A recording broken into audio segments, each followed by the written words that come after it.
kasabay ng kanilang broadcast expansion at technical upgrading. Kumpirmado na ang pagdaragdag ng mga bagong channel sa All TV ngayong taon. Layunin ng hakbang na ito na palawakin ang content offerings at bigyan ang mga televiewers ng mas maraming pagpipilian sa panonood. Sa panayam sa All TV, marami umanong producer at content provider suppliers ang nakikipag-ugnayan sa network para maipalabas ang kanilang mga production.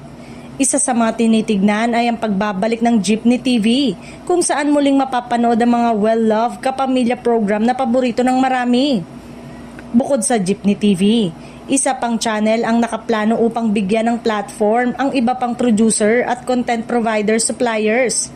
Sa kabuuan, 2 bagong channel ang nakatakdang ilunsad sa pamamagitan ng digital TV ng All TV bilang bahagi ng kanilang pagpapalawak.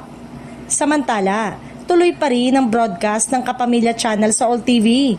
Kaya patuloy na nakakapanood ang mga manonood ng kanilang mga paboritong kapamilya program.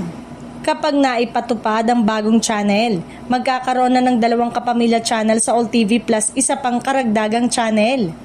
Ayon sa AMBS All TV, inaayos na ang mga huling detalye para sa paglulunsad ng 2 bagong channel at target nila itong maipatupad ngayong taon.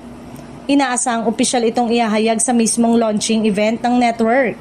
Sa pamamagitan ng hakbang na ito, malinaw na ang All TV ay patuloy na nag-i-invest sa content at teknolohiya upang mapalapit sa mas maraming televiewers at maipakita ang mas sari-saring programa sa digital platform.